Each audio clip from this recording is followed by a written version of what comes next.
What determines your resources? We said decisions shape destiny, which is my focus here.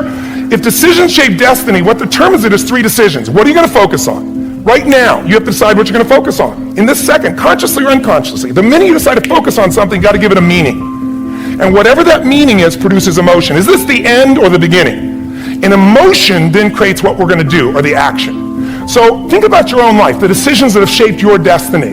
And that sounds really heavy, but in the last 5 or 10 years, 15 years, haven't there been some decisions you've made that if you made a different decision, your life would be completely different?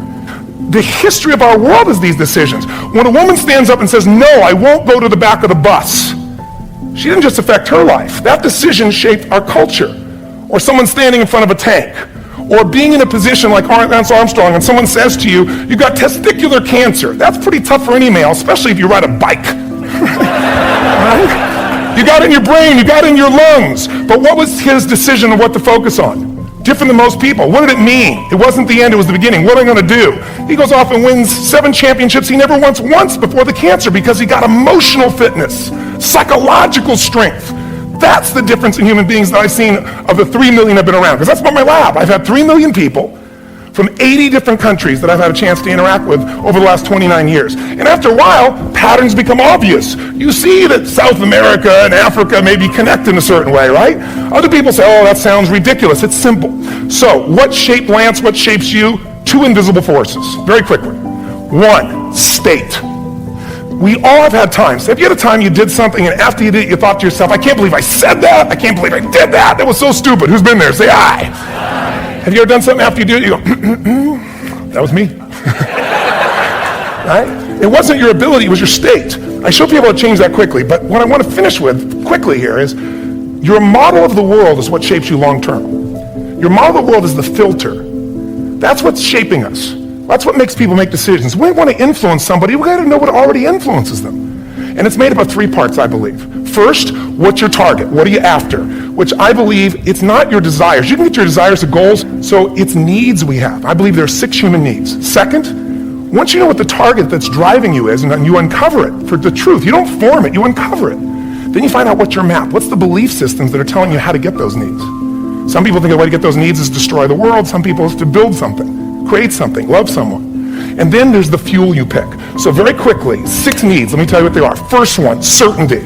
Now these are not goals or desires, these are universal. Everyone needs certainty that they can avoid pain and at least be comfortable. Now how do you get it? Control everybody, develop a skill, give up, smoke a cigarette. And if you got totally certain, ironically, even though we all need that, like you're not certain about your health or your children or money, you don't think about much more. You're not sure the ceiling's gonna hold up, you're not gonna listen to any speaker. But while we go for certainty differently, if we get total certainty, we get what? What do you feel if you're certain? You know what's gonna happen, when it's gonna happen, how it's gonna happen, what would you feel? Bored out of your mind. So God, in her infinite wisdom, gave us a second human need, which is uncertainty. If a win to you is being the greatest dad and husband of all time, then be the greatest dad and husband of all time. And if your number 2 priority is building your business, then it's in second place and it's going to get what it can get. Now, that doesn't mean that you can't be really hardcore about second place, but 1, don't value yourself for results. I will tell you right now, all the wins in business that you're ever going to get, all the money in the world, it's powerful, it's amazing, and you will love taking care of your family. But even that was a reorientation back to your true number 1, if I had to guess, which is your family. So be focused on that, right? This is really about my family. If the business isn't working out, if it's not going the way that you want, look, it's going to be lame, it's going to suck, but you're going to have to alter your mind and remind yourself, my number 1 priority is my family, and what I value myself for on the business side is not accomplishment. It is not success. So decide what your priorities are and don't flinch. Don't be conflicted. Don't try to have my business is as important as my family, and really don't value yourself for accomplishment. It's all about sincere pursuit, okay? You cannot guarantee the success, but you can guarantee the struggle. So you need to extract value from knowing that you left it all out on the field. And that's it. That's all you can do. Greatness is about doing the things that are tragically boring and that you have to repeat over and over and over to get better at them in a deliberate way. You don't just want to repeat them blindly, but in a deliberate way, buckling down and doing the things like, for a musician, playing your scales, practicing your improvisation, practicing your cold reading, all of the things that are very easy to put off when you have a job and you're busy and you're making a living.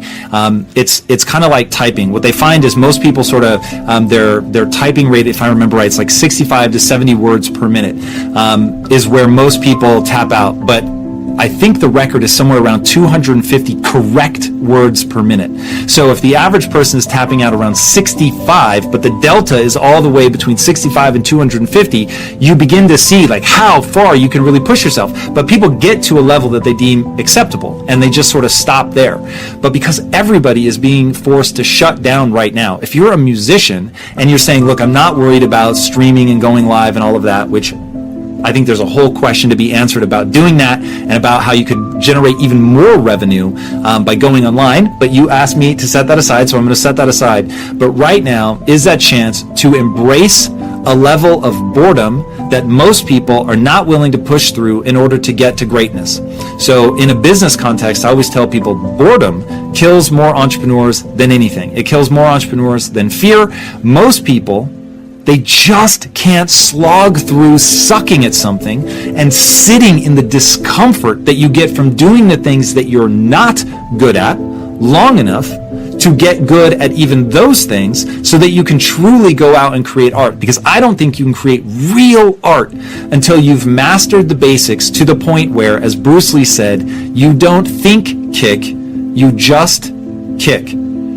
And I love that quote. And there's another Bruce Lee idea, which is, I don't fear the man who knows 10,000 kicks. I don't fear the man that does 10,000 kicks one time. I fear the man that does one kick 10,000 times. And that is this moment. And if you can take this downtime and let go of how good it feels to perform, I have to imagine a big part of the reason you got into this and that you did all of the work when you were younger to get good is because you love performing so much. But right now, that's basically off the table.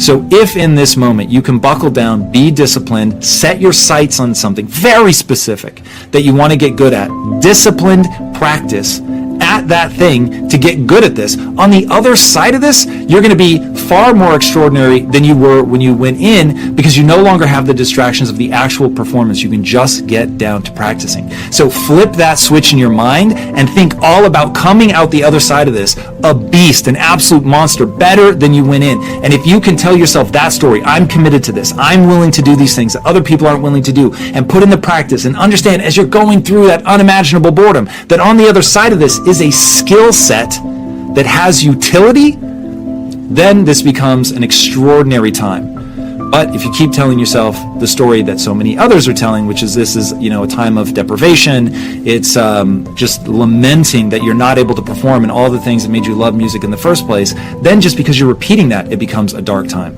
Focus on the other side and you will get through this amazingly. Google success, see if you get it. Google exposure, see if you get it.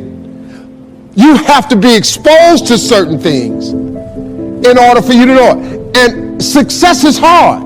If I try to get my millennials to understand, it take a long time to make a lot of money. Daddy, you making money, I'm 61. It take a long time to make a lot of money. You can't just go make money because you got Google. Let me show you something. When you get on an airplane, you ever notice when you walk on an airplane and you walk past first class, everybody in first class got gray hair? You ever notice that? They all a little up in age. They all 50 and up, especially during the week. Them businessmen, they earn the right. You go in the back, it's young people back there. You back there. You got your iPhone out, you got your headsets on. Them grown-ass men up there got their legs crossed, they got a briefcase out. They trying to figure it out. They trying to make this paper. They in front. But you got to be exposed to get to first class. You got to be successful to get to first class. That's why they closed that curtain. See, they can't have your ass in back of that plane with that curtain open. You ain't gonna believe what's going on up there. They bringing out a hot washcloth. You can wash up. They passing out menus. Everybody get hot nuts. You get all you want to drink. You ain't got to pay for the headsets. You get to watch the movies free. You get a choice of what you want to eat. They got to close that curtain. If you was in the back and they left that curtain on, you're driving people crazy. Hey, where my nuts? You don't get no nuts. Hey, how come I just got a half a can of Coke? That's all we giving you. How come these drinks is $5? He done ordered 3 drinks because he paid for first class. The seats is wider. Your knees can't touch the seat in front of you. It can't. The overhead space is plentiful for everybody. That's why they close the curtain. So what you have to do, you have to expose yourself to things early in life. This is my suggestion. Do whatever you got to do to upgrade to first class. If it's spend a little bit more money, it's sometimes when you buy the coach ticket, when you get at the counter, just ask them, how much is an upgrade? If they say $75, just pay it one time. What happens is, once you sit in that first class seat, you have now been exposed. The game changes now.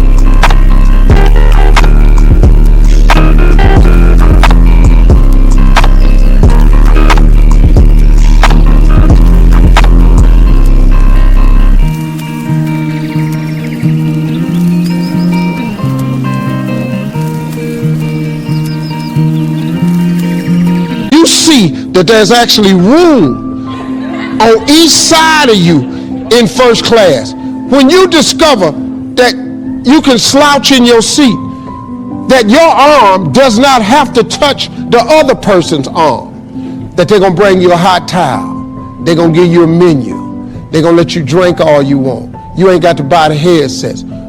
Once you fly first class, it conditions your mind to look and think for first class opportunities. Once you fly first class, let me explain something to you.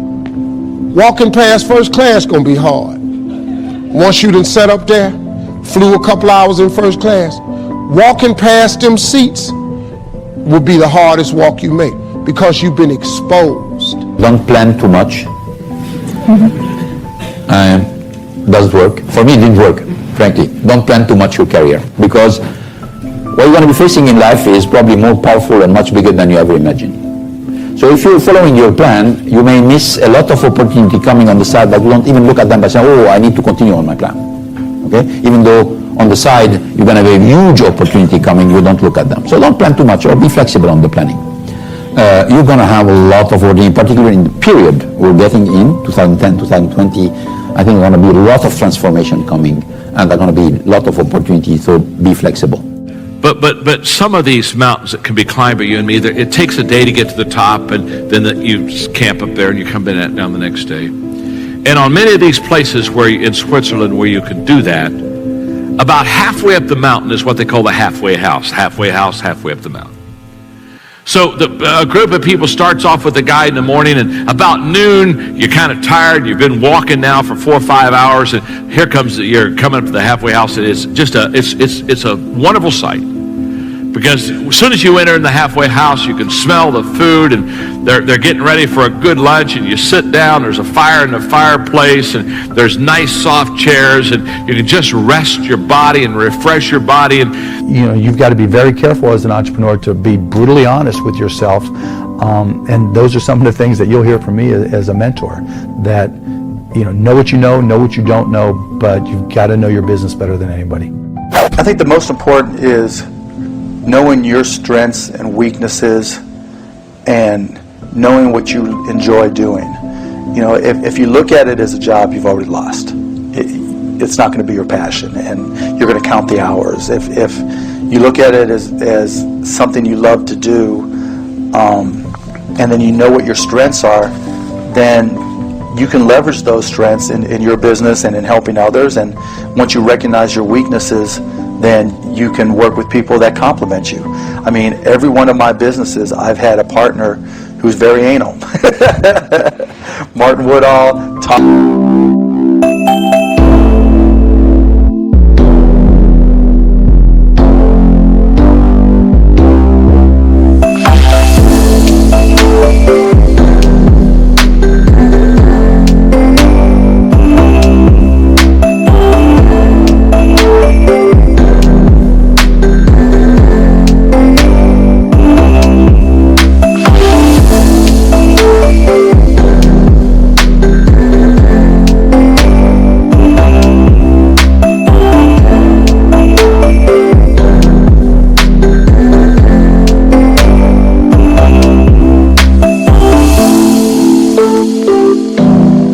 Wagner, I mean, incredibly anal people, perfectionists, because I'm a slob.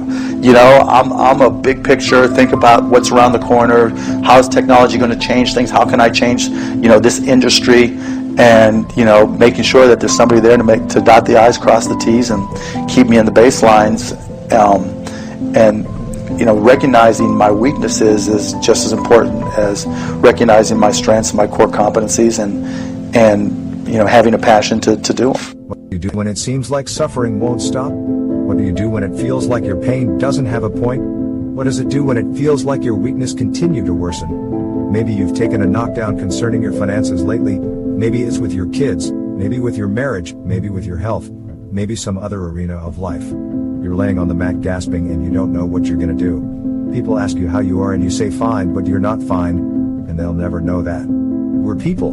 We're people, and we struggle, and we suffer, and we bleed, and we cry. And if you think that true strength means never showing any weakness, then I'm here to tell you you're wrong. You're wrong because it's the opposite. You're gonna get depressed sometimes. You're gonna have weeks where you don't feel like eating, or gravity is working overtime like it's afraid of getting laid off, and you can barely lift your fork to your mouth, and you're going to have a choice. You have a choice to either give up or keep going. Give up or get up. It's like you have to save your own life.